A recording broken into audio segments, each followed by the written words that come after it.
नमस्कार दोस्तों, profit from it की ओर से आप सबका स्वागत करता हूं।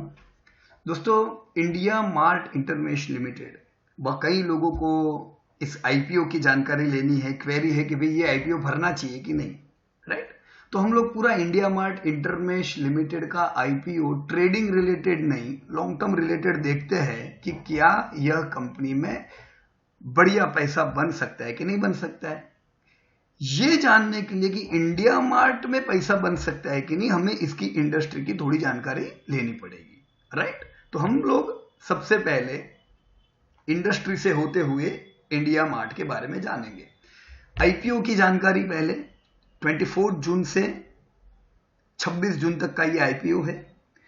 प्राइस बैंड 970 टू 973, यानी हमारा इन्वेस्टमेंट 973 पर शेयर, 10 फेस वैल्यू, 15 का लॉट है, तो ऑलमोस्ट 14,595 का हमारा इन्वेस्टमेंट हुआ, राइट। दोस्तों, भारत में सर्विस सेक्टर का हिस्सा जीडीपी में 62% है और मैन्युफैक्चरिंग का अभी 18% है। एशियन कंट्रीज अगर हम देखें तो 25 से 30% का हिस्सा मैन्युफैक्चरिंग से आता है। इंडिया में कम है, पर आने वाले समय में यह एस्टिमेटेड है कि मैन्युफैक्चरिंग का भी हिस्सा 25 से 30% तक आने वाले समय में जाएगा।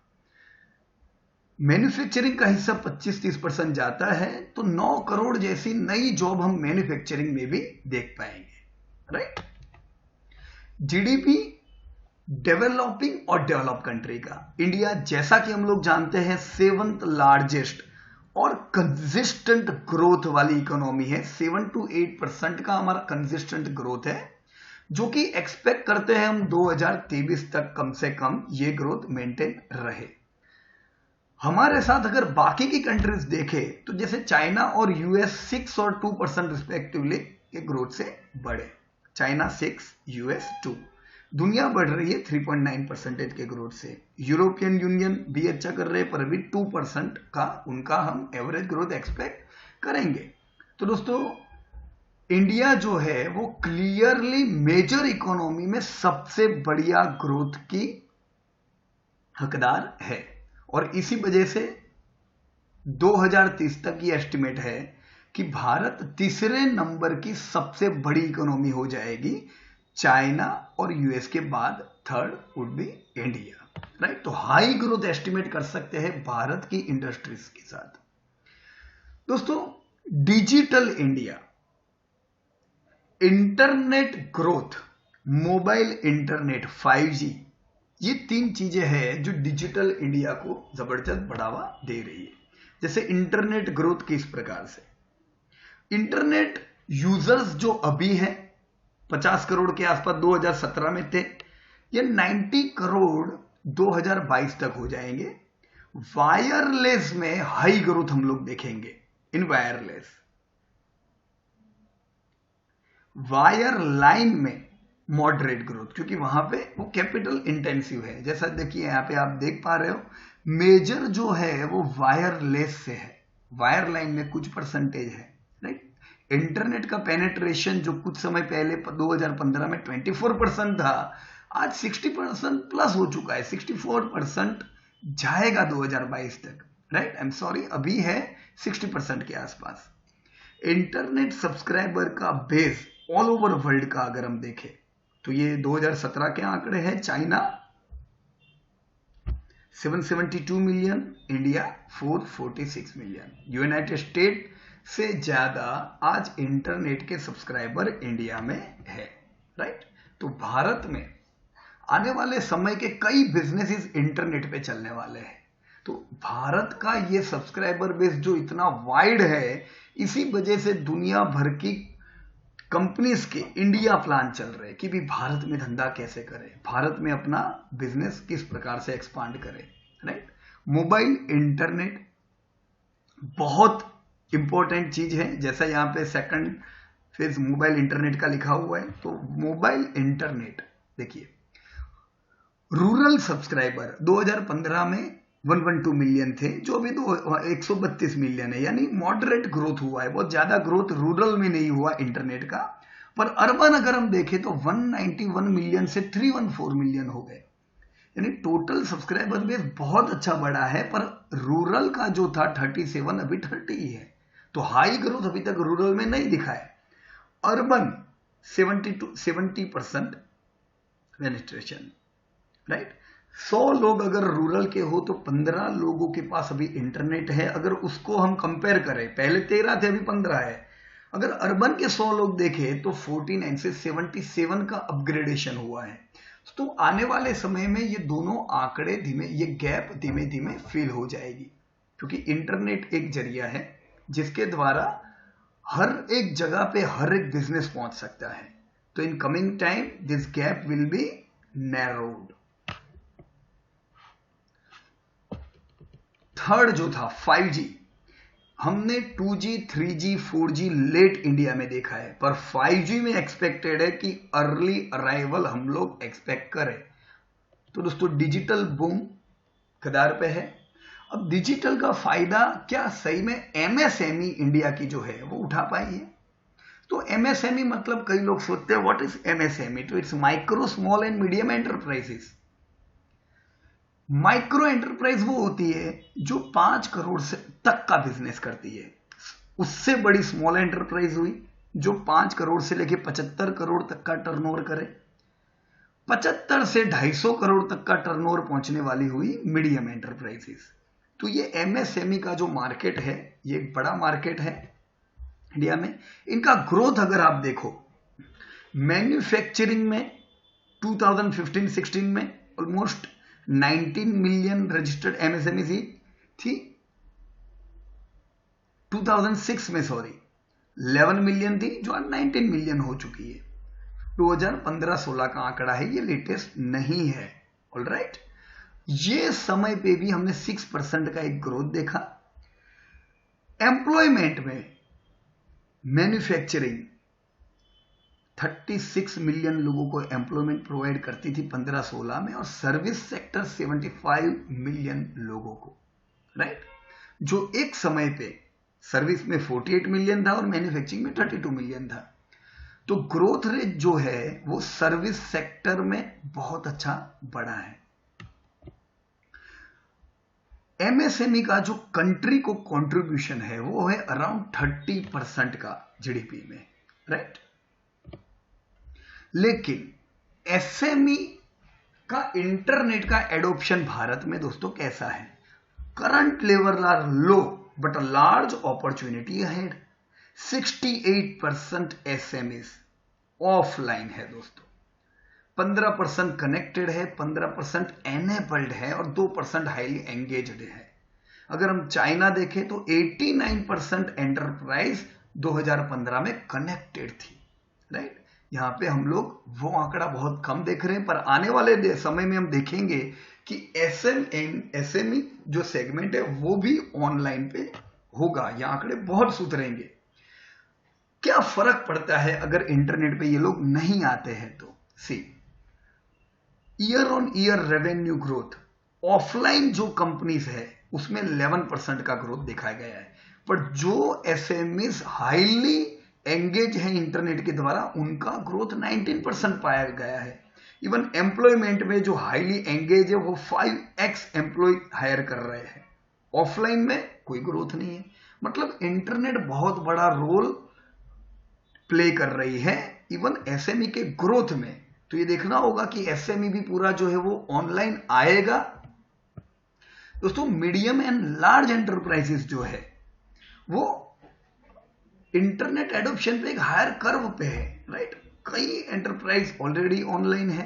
इंडिया में अगर हम देखें तो 850 लिस्टेड एंटरप्राइज है जो 250 करोड़ से ज्यादा का टर्नओवर करते हैं, राइट। कंट्रीब्यूशन भी उनका 60 to 57% जैसा तो GDP में है। अब ये जो लार्ज एंटरप्राइज है, SME को लार्ज बनने में या लार्ज एंटरप्राइज खुद हर एक कंपनी बिजनेस बढ़ाने के लिए कुछ एडवर्टाइजमेंट पे जाती है। इंडिया का जो एडवर्टाइजमेंट का जो मार्केट है वो 12% से बढ़ रहा है और एस्टिमेटेड है आने वाले समय में 16% से बढ़े। तो ये बहुत ही बड़ी ग्रोइंग इंडस्ट्री है एडवर्टाइजमेंट मार्केट। मार्केट साइज जो है आप देख सकते हो 2015 में 440 बिलियन थी, जो अभी 692 बिलियन के आसपास होगी। ये एस्टिमेटेड आंकड़े थे 2019 के, पर दोस्तों ये 1000 बिलियन तक पहुंचेगी 2021-22 में। तो ग्रोथ जो है वो हाई एक्सपेक्टेड है, 16% का CAGR से एडवर्टाइजमेंट मार्केट बढ़ेगा। पर जो स्पेंड जो अब तक जो हो रहा है 2017 के आंकड़े हैं, लार्ज इंडस्ट्री हो या SME हो, मेजर 37% कॉस्ट अभी टीवी पे आ रही है। यानी मीडिया जहां एडवर्टाइजमेंट इंडिया में ज्यादा हो रही है, still that is TV. Print media 35%। You already know कि भारत में अभी भी 70% मार्केट प्रिंट मीडिया और टीवी का है। डिजिटल मार्केट जो कुछ बरस पहले कुछ भी नहीं था, वो आज 18% जगह बना चुका है। ये 18% जगह टीवी और प्रिंट मीडिया में से इसने ले ली है। आउटडोर मार्केटिंग में 6, रेडियो में 4 और सिनेमा में 1। तो डिजिटल मार्केटिंग 18% अभी है। Still in India as you can see TV is leading advert. Globally दोस्तों अगर हम देखें तो ग्लोबली भी कुछ समय पहले अगर हम देखें 2016 के आंकड़े हैं तो टेलीविजन लीडिंग में था।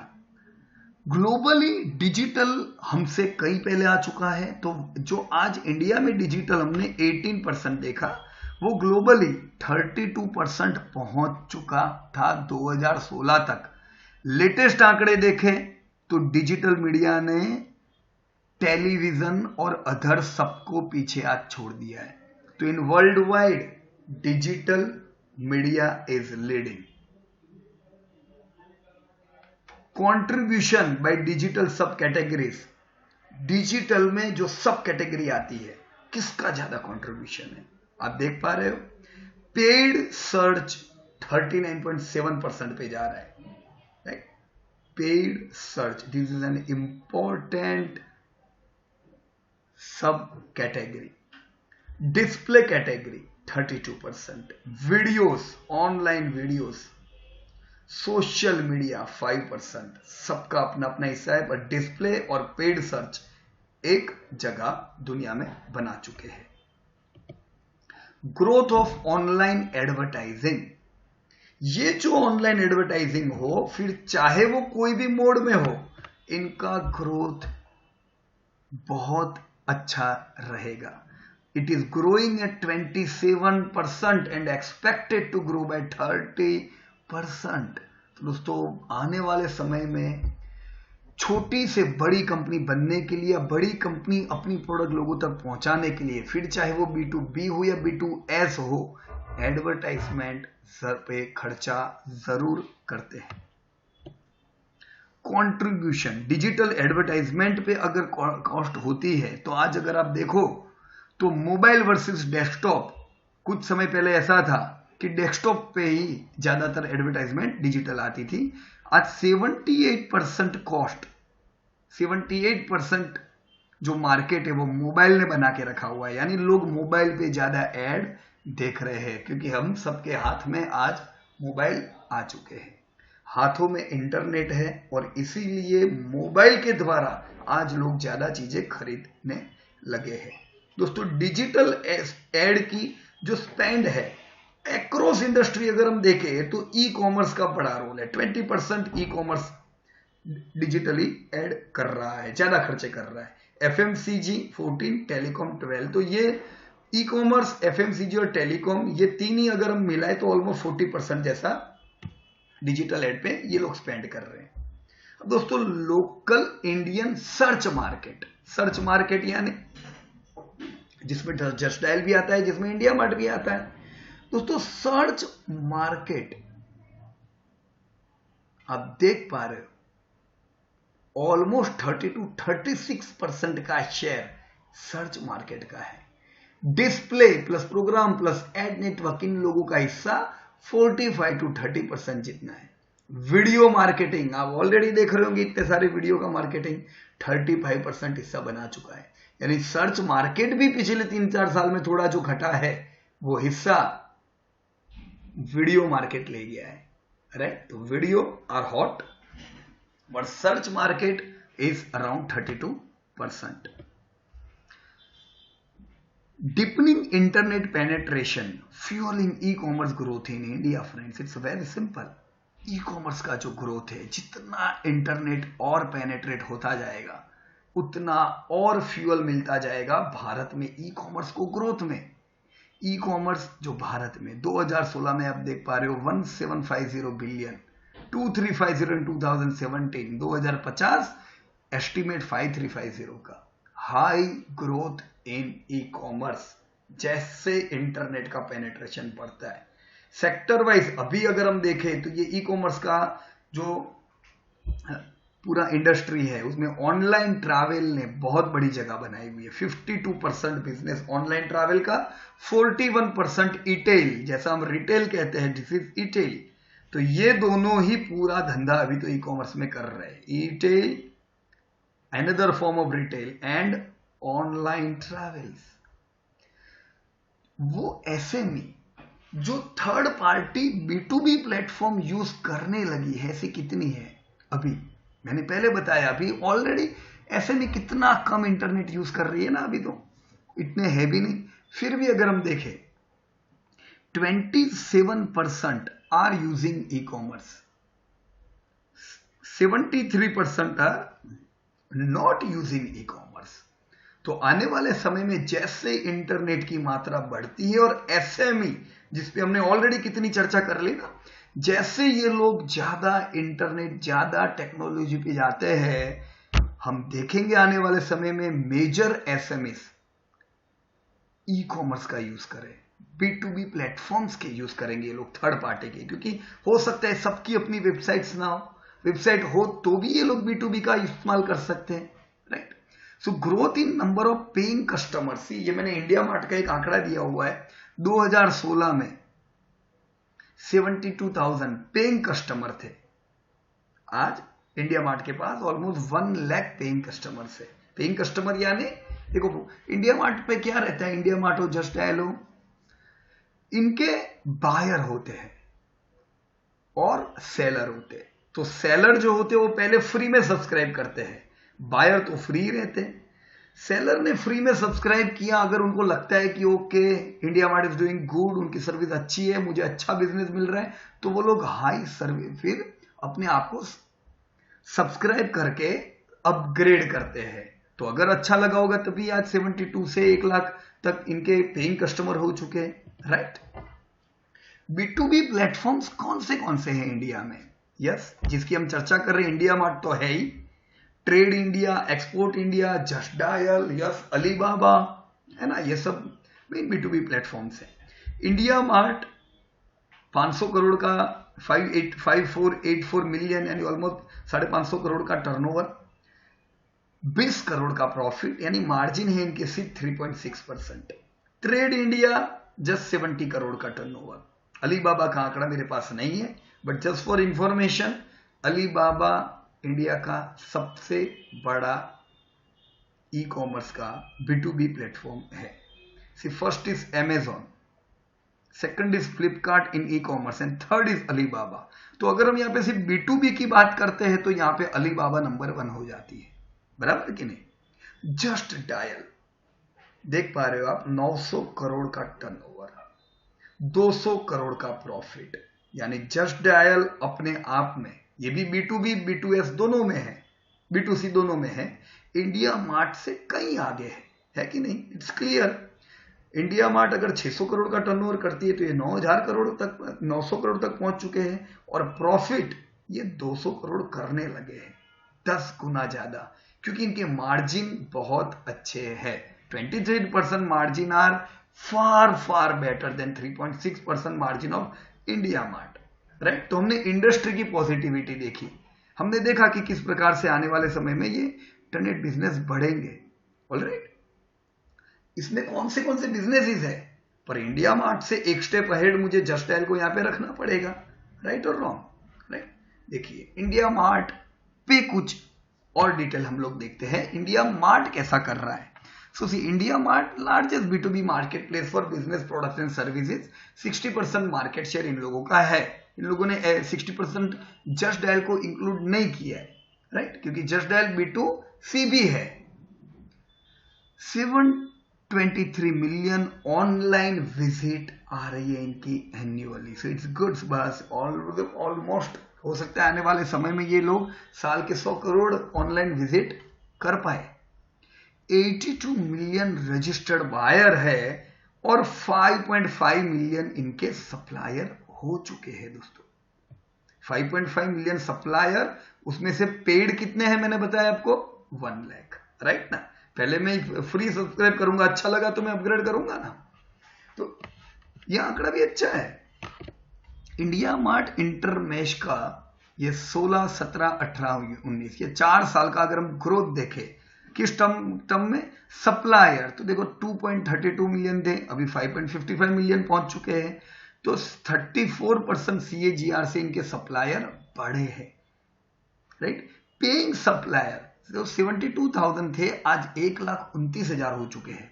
सो they are able to grow by 21% their own subscribe base भी। तो दोस्तों ये सीधी बात है, सब्सक्रिप्शन वाले सप्लायर कब बढ़ते हैं, जब सप्लायर को फायदा होता है। रजिस्टर्ड बायर देखो 45% CAGR से बढ़े, तो बायर को भी फायदे हो रहे, राइट। ट्रैफिक हमने ऑलरेडी देखा, 72 करोड़ ट्रैफिक इन 2019, 40% CAGR से बढ़ रहा है। 76% ट्रैफिक मोबाइल से आ रहा है, right. Total business inquiries delivered 448 million, मतलब जो सप्लायर है उनको भी इंक्वायरी डिलीवर बढ़िया हो रही है 57% के ग्रोथ से, राइट। इंडियन रजिस्टर्ड बायर भी है, इंटरनेशनल रजिस्टर्ड बायर भी है, दोनों ग्रोथ में है, तो धंधा तो ये लोग अच्छा ही कर रहे हैं, बराबर कि नहीं। इनकी कंपटीशन कौन है, ट्रेड इंडिया एंड अलीबाबा ये की कॉम्पिटिटर है। अलीबाबा के पास अपना वाइड एक्सपीरियंस है चाइना में नंबर 1 रहने का और दुनिया भर का। जस्ट डायल ये भी इनका एक की कॉम्पिटिटर है, राइट। गूगल और अदर सर्च इंजिन भी तो कॉम्पिटिटर हुए। लोगों को अगर गूगल और अदर सर्च इंजिन से भी धंधा मिलेगा तो ट्रेड इंडिया पे कम जाएंगे। B2B platform as industry, B2B platform और कौन से हैं, industry buying, power to SME, Moglix, Bizongo, ये सब भी अलग अलग प्लेटफॉर्म है। ट्रेड शोज हुए, येलो पेजेस, ट्रेड मैगजीन, ये भी इनकी कंपटीशन हुई। तो इन सब से धंधा खींच के इनको खुद के पास लाना है। देखो ये लोग कामयाब तो है ही धंधा लाने में, पर अभी प्रॉफिट मेकिंग में इतने कामयाब नहीं है ना। प्रॉफिट इनका मार्जिन बहुत ही कम है। अब देखो सही बात है, जितनी भी इंटरनेट रिलेटेड जो कंपनियां हैं वो सब भी तो प्रॉफिट तो नहीं कर रही है ना। हम लोग कई बड़ी बड़ी 99 एकड़ देखो या कई ऐसी है जो still they are struggling, even Zomato, Swiggy ले लो, तो ये सब हाई ग्रोथ है, धंधा इनका जबरदस्त हो रहा है, लेकिन प्रॉफिटेबिलिटी में आने में थोड़ा टाइम लगेगा, अभी इनका एक्सपेंशन का फेज है, राइट। फाइनेंशियल्स इनके कंपेयर करें हम लोग तो देखो 3319 मिलियन से 429 मिलियन से 5483 मिलियन ग्रोथ है। खर्चे भी उनके ऐसे ही बड़े हैं। प्रॉफिट में ये पिछले साल आए तो 2 साल से प्रॉफिट कर रहे हैं। देखो इस साल तो प्रॉफिट वापस उनका कम हो गया, 20 करोड़ हो गया 50 करोड़ से, बराबर है। So this all things are not good things. यहाँ पे थोड़ा पिंच होता है। अगर ये लिस्टेड होती तो शेयर तो इनका आधा हो गया होता है, ये समय पे प्रॉफिट आधा हुआ है तो आपको पता ही है ना। लेकिन देखो ग्रोइंग इंडस्ट्री को ये समय भी हमें देना पड़ता है, बराबर। ये ऑलरेडी बरसों से है। देखो 2 साल पहले भी इन्होंने लॉस किया और आगे के डेटा भी लॉस मेकिंग ही है। तो प्रॉफिट में ये सिर्फ 2 साल से आई है। Yes, profit are not extraordinary. इनके शेयर होल्डर कौन है, देखो ये तो प्रमोटर, ये दो दिनेश चंद्र अग्रवाल, ब्रिजेश और अग्रवाल। देखो Intel Capital 13%, West Bridge crossover fund 5%। देखो हमको पता ही है वेस्ट ब्रिज क्रॉसओवर फंड ये वो कंपनी है जो कई अलग अलग IPO से पहले 6-7 साल पहले से ये लोग इन्वेस्ट करके रखते हैं, राइट, जब लॉस कर रही होती है। और ये लोग को पता है कि ये इंडस्ट्री ग्रोइंग है तो ये कंपनी में बने रहते हैं। हमको क्या चाहिए पता है, 1-2 साल शेयर नहीं चलता है हम उदास हो जाते हैं। इनका पेशेंस तो देखो, कितने वर्षों से ये लोग अपने शेयर अपने होल्डिंग रखते हैं, तभी तो ये लोग जबरदस्त पैसा बनाते हैं, है कि नहीं। 5% होल्डिंग इन लोगों का है। इनमें से कई लोग सेलिंग शेयर होल्डर होंगे, आईपीओ लेके आए हैं तो इसमें से कुछ लोग निकलेंगे, है ना। दिनेश अग्रवाल, ब्रिजेश अग्रवाल, सब सेलिंग शेयर होल्डर भी है। इंटेल भी कुछ अपना हिस्सा बेचने वाला है। वेस्ट ब्रिज अभी नहीं निकलने वाला है, राइट। क्वांटिटेटिव फैक्टर इंपॉर्टेंट चीज, वेरी इंपॉर्टेंट चीज। चलो भाई, इंडिया बढ़ रहा है, इंडस्ट्री जबरदस्त ग्रोइंग है, आप प्रॉफिट नहीं करते थे अभी करने लगे हो, कंपटीशन कुछ अच्छी है, फिर भी आप अच्छा कर रहे हो। आपका जो अर्निंग है वो 7.75 का है, अर्निंग पर शेयर। देखो मुझे तो इससे मतलब है। इससे क्यों मतलब है, आपने 20 करोड़ का प्रॉफिट किया लेकिन वो पूरी कंपनी ने किया, पर मैं एक शेयर 973 पे खरीद रहा हूं, तो मुझे क्या मिल रहा है, मुझे एक ऐसी कंपनी मिल रही है जो मुझे साल का 8 रुपया एवरेज कमा के दे रही है, यानी 125 गुने भाव पे मैं खरीद रहा हूं ये कंपनी को। Very very expensive. यस, ये भाव हम दे सकते हैं अगर प्रॉफिट में भी ऐसा ग्रोथ हो तो, पर धंधा बढ़ रहा है। देखो क्या होता है ना, धंधे बढ़ते जा रहे हैं, प्रॉफिट हो सकता है और 1-2 साल भी ऐसा ही ठहरे, तो आप में फिर वो पेशेंस चाहिए, वेटिंग की। अगर है यू कैन गो, अगर नहीं है तो ध्यान रखना पड़ेगा, महंगा है कि नहीं। इंडिया मार्ट को अगर मैं सिर्फ जस्ट डायल से कंपेयर करूं ना, याद करो जस्ट डायल, देखो मैंने इंडिया मार्ट के भी डेटा दिए, जस्ट डायल के भी दिए। जस्ट डायल के 2008 से दिए क्योंकि मेरे पास थे। 2008 में जस्ट डायल, दिस ऑल अब डेटा आर इन मिलियन, मैं करोड़ में कन्वर्ट करके सिंपल आपको बता रहा हूं। 70 करोड़ से आज 984, यानी ऑलमोस्ट 1000 करोड़, ये 100 करोड़ से पहुंचने को आए। यानी पिछले 11 साल में इन्होंने 10 गुना ग्रोथ किया है। मैंने आपको पहले से बताया ये इंडस्ट्री ग्रोइंग है, सेम ग्रोथ इनका भी है। 100 करोड़ 176 करोड़ से 500 करोड़ तो ये लोग भी पिछले 4 साल में पहुंचे हैं यार, तो हाई ग्रोथ है ना। धंधा ये इंडस्ट्री का बढ़ रहा है, हाथ हाथ में सबके मोबाइल आ चुके हैं, थैंक्स जियो ने जो भाव का दाम घटाया, आज सबके हाथ में internet, right. Just dial 2 crore का प्रॉफिट कर रही थी, आज 200 करोड़ पे पहुंच चुकी है। ये लोग 20 करोड़, जस्ट डायल 200 करोड़। इनके मार्जिन 21% के हैं, इंडिया मार्ट के मार्जिन 30% के हैं। तो मेरे सामने एक प्रश्न खड़ा हो जाता है, मैं क्यों इंडिया मार्ट लूं? प्रश्न सही है कि गलत है? इंडिया मार्ट अच्छी कंपनी है, इंडिया मार्ट में पैसे बनेंगे, 10 साल 15 साल के जो लॉन्ग टर्म इन्वेस्टर पैसे बनाएंगे, पर फिर भी क्यों मैं लूं अगर मेरे पास जस्ट डायल है जो उसी प्रकार से बढ़िया ग्रोथ कर रहा है, जिसके प्रॉफिट कंसिस्टेंट है। यहां प्रॉफिट कंसिस्टेंट नहीं है, प्रॉफिट बरसों से कैश फ्लो है, बरसों से कंपनी प्रॉफिट जस्ट डायल कर रही है, तो इतना तो है कि कैश फ्लो कंसिस्टेंट है, मुझे कंसिस्टेंट अर्निंग मेरी हो रही है। फिर भी देखो जस्ट डायल 2013 में 543 पे ऑफर हुआ था कि नहीं, तब उसकी अर्निंग 17 रुपीज की थी, 31 के पीई पे ऑफर किया था इन लोगों ने। इंडिया मार्ट आज 973 पे ऑफर कर रहे हैं, उनसे भी कम अर्निंग है, मतलब 126 के पीई पे दे रहे हैं। तो भी मेरी आंखें तो खुली है कि कौन अच्छा है। अब जस्ट डायल ने 31 के पीई पे दिया, देखो चला तो वो भी जबरदस्त था, है कि नहीं। कहां से 500 से 2000 तक की उसने रैली कर दी, 4 गुना हुआ था तुरंत। पर फिर अभी वही भाव है इसका, 800 रुपया भाव चल रहा है। यानी एक्चुअल में देखूं तो मुझे कुछ इतना खास रुपया नहीं मिला, शॉर्ट टर्म में जबरदस्त रैली की, पर over the period of time वापस में ठहके हूं, है कि नहीं। फैक्ट है ये दोस्तों, तो मुझे ध्यान रखना पड़ेगा। देखो same thing in India mart, ये तो ऑलरेडी मुझसे इतना ज्यादा पैसा मांग रहे, तो जो जस्ट डायल ने रैली इसलिए की थी क्योंकि वो ग्रोथ कर रहा था उस समय, जो ग्रोथ इंडिया मार्ट कर रहा है, तो बढ़िया पैसा बना, ये तो ऑलरेडी मेरे से 125 गुना दाम तो अभी से मांग रहे हैं। तो हो सकता है जस्ट डायल जैसा अट्रैक्टिव ग्रोथ ना भी आए। 500 का 2000 ये हुआ था, ये हो सकता है 1000 का 5000 ना भी हो इतने कम समय में, बराबर कि नहीं, क्योंकि ऑलरेडी महंगा दे रहे ये लोग। बाद में जस्ट डायल की क्या हालत हुई, ये क्यों हुई, इसका कारण यहां पे है दोस्तों, क्योंकि जस्ट डायल ने 143 करोड़ का जो प्रॉफिट किया, 2014 में भी उतना ही प्रॉफिट करते थे, तो पिछले 4 साल में कोई ग्रोथ नहीं हुआ था इनका। तो ग्रोथ नहीं हुआ तो भाव पे कैसी मार पड़ी, अगर प्रॉफिट आधा हो जाता तो कैसी मार पड़ती, मैंने अभी आपको पहले ही बताया है कि नहीं। इस साल का जस्ट डायल का प्रॉफिट बढ़िया आया है, बहुत समय बाद अगेन एक पीक हुआ है, लाइफ टाइम हाई प्रॉफिट आया है। तो अगेन हम लोग जस्ट डायल में एक्सपेक्ट करेंगे यहाँ पे बढ़िया रैली हम देख सकते हैं, क्योंकि लाइफ टाइम हाई प्रॉफिट अचानक आए।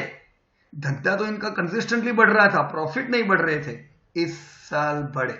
सो I can expect rally in Just Dial. पर यहां पे मुझे रिस्क लग रहा है, और रिस्क लगना व्याज भी है कि नहीं, राइट। तो आप देख लो भी Naukri.com, देखो इन्फो एज इसका दूसरा नाम है। अब Naukri.com ये सेक्टर में सबसे बढ़िया कंपनी है। मैं मानता हूं ये इंडिया मार्ट से अलग धंधा है इनका, पर देखो दोनों इंटरनेट पे ही डिपेंड है, बराबर कि नहीं। Naukri.com ने भी कई अलग अलग कंपनीज में इन्वेस्ट किया है जो ऑनलाइन है। Zomato भी Naukri.com का ही इन्वेस्टमेंट का एक पार्ट है। आप पॉलिसी बाजार देख रहे हो, ये भी Naukri.com। सोचो पॉलिसी बाजार Zomato कितना फेमस है, दोनों लॉस कर रहे हैं, दोनों प्रॉफिट मेकिंग थोड़ी ना है। तो Naukri.com में प्रॉफिट मेकिंग अकेला और अकेला Naukri.com खुद है, बाकी सबके लॉस की वजह से इनका लॉस भी, प्रॉफिट कम हो रहा है। पर Naukri.com भी कितना पेशेंस है, बरसों से इसने ये सारी अलग अलग कंपनी में पैसे लगाए। ये कंपनी खुद भी बढ़िया कमाएगी, क्योंकि उसको पता है आने वाला समय इंटरनेट का है, ये सारी कंपनियां प्रॉफिट में आएगी, ये कंपनी खुद कमाएगी। हम भी इस कंपनी में इन्वेस्ट कर सकते हैं। तो मेरा ये राय है, मैं इंडिया मार्ट से ज्यादा अच्छा पैसा जस्ट डायल या इन्फो एज में डाल सकता हूं। मैं एक्सपेक्ट करता हूं कि इन्फो एज में मेरी वेल्थ क्रिएट हो। हम लोग लंबे समय से यहां पे इन्वेस्टेड है और इन्वेस्टेड रहेंगे। ऑलराइट, तो रिव्यू तो मैंने दे दिया है। India mart high growing, yes. मेरे पास कोई ऑप्शन नहीं होता, मैं इंडिया मार्ट में पैसा भरता, यस। मैं पैसा बनाने वाला हूं, पर मेरे पास अच्छे ऑप्शन